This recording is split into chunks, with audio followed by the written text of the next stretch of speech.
Have you ever imagined what happens when one of Hollywood's most beloved actresses clashes live on TV with one of the sharpest nonsense late-night hosts? Tonight, we break down the unforgettable moment Drew Barrymore stormed off the Late Show stage, leaving Stephen Colbert speechless and the audience in stunned silence. This wasn't your average celebrity interview. What began as a casual conversation quickly spiraled into a fiery confrontation so intense that security nearly intervened. The tension escalated with astonishing speed. The night began like any other episode. The studio buzzed with anticipation, applause erupting as Drew Barrymore stepped out, radiating her signature charm. She was there to discuss her new production venture and her passion for storytelling. Across from her sat Stephen Colbert, sharp-eyed and quick-witted, flipping through his notes with purpose. He wasn't there for fluff. "Great to have you back, Drew," he said smoothly. "I've been digging into your projects lately, and I must say, I found some rather interesting details." Drew's confident smile faltered just slightly, a flicker of unease in her eyes. "I appreciate a host who does their homework." "What caught your eye?" Leaning forward with a sly grin, Colbert said, "Your company's mission supporting independent voices and overlooked creatives. Admirable, truly." "Thanks," Drew nodded. "That means a lot coming from you." Then the tone shifted. "Here's the twist," Colbert continued, his voice sharper now. "You claim to uplift the little guy, yet you just sealed a deal with one of the biggest streaming giants. Isn't that a bit contradictory?" The laughter faded. The audience grew quiet. Drew held her composure. "Partnering with a major platform gives us the resources to amplify those voices more effectively," she replied. Colbert didn't let up. "So, it's about the mission, not the $200 million paycheck." "That's unfair," Drew said, her voice firm. "Oh, I've got receipts," Colbert retorted, brandishing documents. "Some of your investors have been accused of underpaying writers and exploiting talent. How does that square with your values?" Murmurs rippled through the audience. This was no longer light banter, it was a public interrogation. Drew said steadily, "We negotiated terms that ensure fair compensation and creative freedom. We're working within the system to change the system." Colbert smirked. "And how much of that noble mission ends up in your bank account?" That was the breaking point. "That's not only disrespectful, it's deceptive," Drew snapped. "I'm just doing my job," Colbert replied, clearly enjoying the pressure. He was applying. "No," she shot back. "You're ambushing me for ratings, twisting facts and calling it journalism." The atmosphere cracked. Crew members exchanged uneasy glances.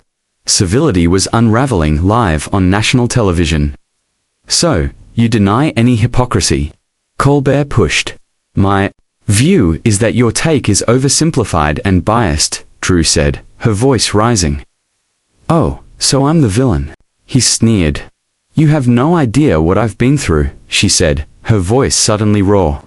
"Addiction, trauma, setbacks, and I'm still standing. What's your struggle?" "A bad headline," gasps echoed. Colbert's smirk faded. "I hold the powerful accountable," he said quietly. "What have you done besides make movies and cash checks?" Her anger was volcanic. "I've mentored talent, funded vital stories, fought battles when no one was watching. You sit behind a desk, tossing snark and call it bravery. You're counting cash while playing the moral card," he fired back. Drew's face hardened. "I'm done playing games. What's rich?" Colbert jabbed. "Is someone with a girl-next-door image making ruthless moves and calling it activism?" She stood up. "You don't talk to me like that. I'm not your intern." Colbert's voice dropped. "If the shoe fits." Gasps. Again. Drew's face froze a blend of fury and disbelief. "A diva?" she asked slowly. "Because I won't tolerate being insulted without consequence." "You crumble under scrutiny," he said. "I've survived worse than you," she fired back. "A few loaded questions won't break me." "Why so angry?" he taunted. "Because I'm telling the truth." "You're not after truth," she snapped. "You're after clicks and outrage." Both were now standing, cameras still rolling. The studio silent. This is character assassination, Drew shouted. I've spent my life lifting others. What have you done but tear them down? I expose frauds like you, Colbert barked. You don't believe that, she said coldly. You chase viral moments, and you're a diva who can't take heat. You attacked my work, my intentions, my character interrupted me, misquoted me, tried to silence me. What is that if not bullying? Colbert faltered. We could have had a real conversation about staying authentic in a profit-driven world, Drew said. Instead, you went for blood. I'm not a headline chaser, he muttered. Then who are you? She asked. Real journalists seek to understand, not ambush. The crowd held its breath. I did my homework, Colbert said. Defensive. You cherry-picked half-truths and framed them as facts, she replied. That's not journalism, that's spin. He tried to speak, but the momentum had turned. You judged me before I said a word, she said. You didn't want a dialogue.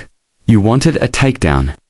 Colbert stood in stunned silence, his facade cracking. This was supposed to be a conversation, he whispered. In a conversation, she said, both voices matter. What you staged was an execution masked as entertainment.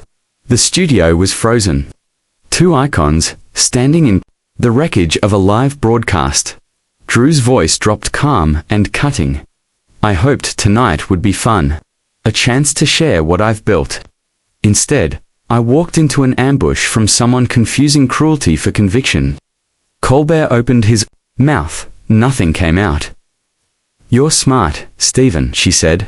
Funny, gifted. You could have used your platform for good. Instead, you chose spectacle. You tore down what you could have helped build. You're being dramatic, he said weakly. You humiliated me for 30 minutes on national TV. I'm dramatic. I never called you stupid, he said. You didn't have to, she replied. Your tone said it all. She stared him down.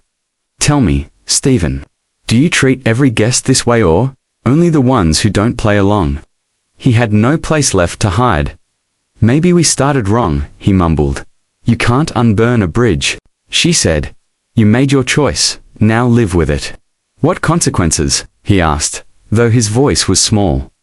The consequence, she said, standing tall, of revealing who you really are. Not a truth seeker, just another man with a microphone and a taste for mockery. She unclipped her mic, her voice, softened not with forgiveness, but finality. You had the chance to do good. Open minds, but you chose the cheap hit. Drew, please, he said. She looked him straight in the eye. Adults don't ambush, they listen. You didn't want a conversation. You wanted a takedown. I was just doing my job. Then maybe, she said, you need a new job. The mic dropped to the floor, echoing like a gavel. Enjoy your moment, she said, walking away. Drew, wait, he called, desperation rising. She turned once more. Exactly, she said. Everyone just saw who you really are, and then she was gone, her heels echoing against the polished stage floor. Colbert stood frozen beneath the bright lights, the man known for always having the last word. Now, with none, backstage, chaos erupted. The audience sat stunned, knowing they had witnessed something unforgettable. There was no punchline, no laugh track, just a bitter reckoning. What started as a routine interview ended in a raw, real confrontation, not fueled by anger, but by a stark, unflinching truth, and the guest, who was meant to be cornered, walked away, standing tall.